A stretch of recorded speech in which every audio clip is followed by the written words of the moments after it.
It's such an honor to have Ross McGill from Teacher Toolkit join us in the EdTech Lounge.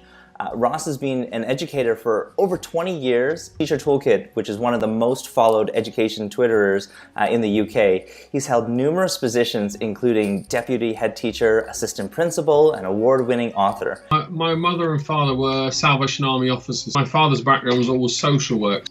Now, looking back, it was probably pretty dangerous, but drug addicts, schizophrenics, alcoholics, everything. Aside from university in London, I decided to go to Nigeria to work with the voluntary services overseas. Now, as a young man, I had £50 in my pocket. I was 23 years old, and at the time there was a military coup going on. So that's where the army runs the country, and there was a takeover. So it was a pretty eye-opening experience and quite frightening. So I came back to London after a few months, and then I got back into being a newly qualified teacher. Do you have any recommendations or tips for teachers that are struggling with even some of the basics of infrastructure of, say, getting on the internet? That example with the Crest Girls Academy was that I was trying to be a hero, and looking back, I probably wouldn't have tried to be a hero, because by refusing to would have made the hierarchical organisation take action rather than rely on me, who was well underskilled, doing it for goodwill, trying to make sure the school, we had 17 days over a period of 3 months where the school had downtime.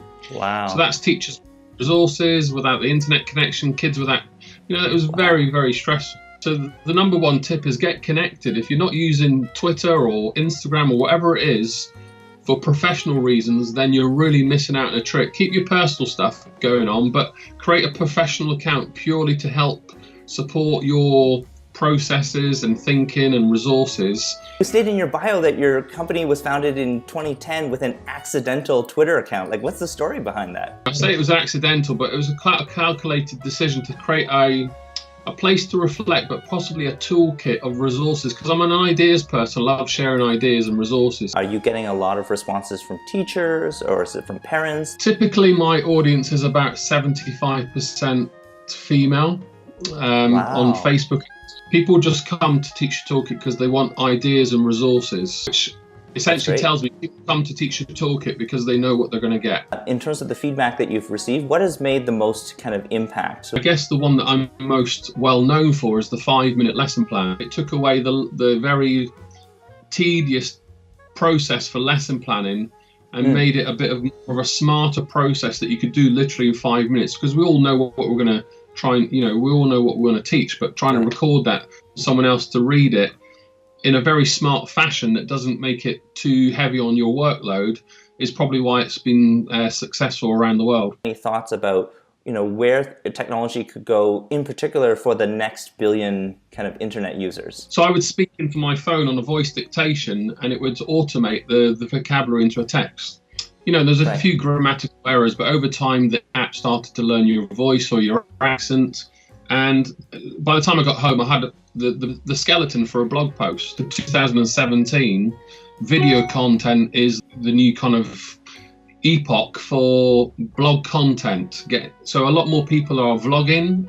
Kids are learning in their own time. They're choosing their own projects. They're working together in collaboration without really knowing it. Sitting in a classroom for 7 or 8 hours a day in one room and then moving to another room with another teacher sitting behind a desk.